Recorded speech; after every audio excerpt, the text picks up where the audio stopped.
విజయ్ దళపతి నీ స్వార్థ రాజకీయాలకి ఇంకా ఎంతమంది బలి కావాలి అంటూ సినీ రంగం నుంచి అదేవిధంగా రాజకీయ రంగం నుంచి పలు ముఖ్య నేతలు తన మీద విమర్శలు గుప్పిస్తూ ఉన్నారు. శనివారం రోజు ఏదైతే ఒక ఘటన జరిగిందో అక్కడ దాదాపుగా 38 నుంచి 41 మంది ప్రాణాలు కోల్పోయారు. సో మరి ఈ తొక్కిస్లాటకి కారణాలు ఏంటి అనే విషయం పక్కన పెడితే అసలు ఈ యొక్క ఈ ర్యాలీకి కావచ్చు, మీటింగ్కి కావచ్చు పకడ్బందీగా ఏర్పాట్లు చేశారా లేదా, సో ముఖ్యమైన కారణం ఏంటి, ఎవరైనా కావాలనే చేశారా, ఇలాంటి రకరకాల అనుమానాలు కూడా వినిపిస్తూ ఉన్నాయి. ఆల్రెడీ ఆ రాష్ట్ర ప్రభుత్వం మన స్టాలిన్ సీఎం స్టాలిన్ గారు మాత్రం చాలా సీరియస్గా ఉన్నారు విజయ్ దళపతి గారి మీద. సో మరి అసలు ఈయన విజయ్ గారు గెలిచే అవకాశం ఉందా, ప్రజలు ఈ ఘటన తర్వాత ఆదరిస్తారా లేదా, ఓటింగ్ అనేది వస్తుందా లేదా అని చాలామంది కూడా అభిప్రాయపడుతూ ఉన్నారు.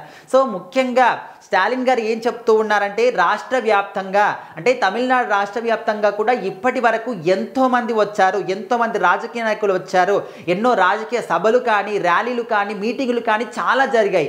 కానీ ఇంత భారీ ఎత్తున ప్రాణ నష్టం మాత్రం ఎక్కడ ఏ చోట కూడా జరగలేదు అని చెప్పేసి చాలా మండిపడుతూ ఉన్నారు. అండ్ ఖచ్చితంగా విజయ్ గారు దీనికైనా ప్రాధాన్యత తీసుకుంటాడా, రెస్పాన్సిబిలిటీ వహిస్తాడా అంటే సానుభూతి తెలిపాడు, సైలెంట్గా ఉన్నాడు అంతే. మరి ఆ కుటుంబాలకి ఎవరు ఆసరాగా ఉండాలి, ఎవరు వాళ్ళకి సపోర్ట్గా ఉండాలి అని చెప్పేసి కూడా ప్రజలు కావచ్చు, రాజకీయ నాయకులు, సినీ ప్రముఖులు కూడా ఇప్పుడు విమర్శలు గుప్పిస్తూ ఉన్నారు.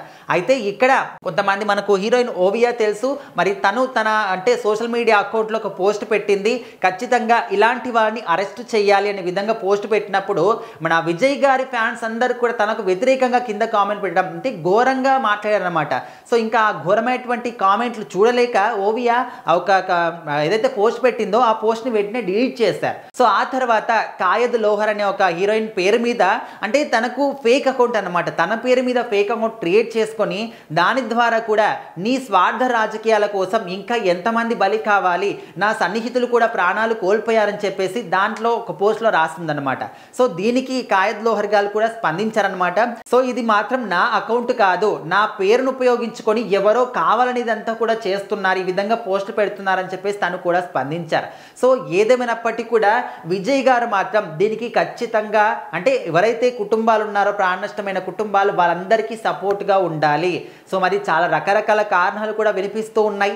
10,000 మంది పట్టి ఈ యొక్క చోట్లోకి 30,000 మంది ఏ విధంగా వస్తారు, ఇక్కడ ఉన్నటువంటి పోలీస్ యంత్రాంగం కూడా ఏ విధంగా అలో చేస్తారు ఇంకా వాళ్ళు కూడా ఏం చేయలేరు. ఒక హీరోని చూడడానికి అభిమానులు భారీ ఎత్తున వస్తూ ఉంటారు, ఒక్కసారిగా విజయ్ గారు వచ్చేసరికి విపరీతంగా క్రౌడ్ పెరిగిపోవడం, అక్కడే తొక్కిసలాట క్రియేట్ కావడం, ఇంకా చాలా మంది కూడా ప్రాణాలు కోల్పోయారు. సో ఇప్పటి వరకు దేశవ్యాప్తంగా ఓన్లీ తమిళనాడే కాదు దేశవ్యాప్తంగా కూడా ఎన్నో రాజకీయ సభలు జరిగాయి, మీటింగ్స్ జరిగాయి, ర్యాలీలు జరిగాయి, కానీ ఏ ఒక్క చోట కూడా ఇంత భారీ ప్రాణ నష్టం మాత్రం జరగలేదు.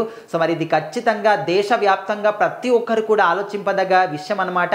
మరి విజయ్ దళపతి గారి పరిస్థితి ఏంటి, రాష్ట్ర ప్రభుత్వం ఇలాంటి నిర్ణయాలు తీసుకుంటుంది అని చెప్పేసి కూడా అందరూ చాలా ఇంట్రెస్టింగ్గా వెయిట్ చేస్తూ ఉన్నారు.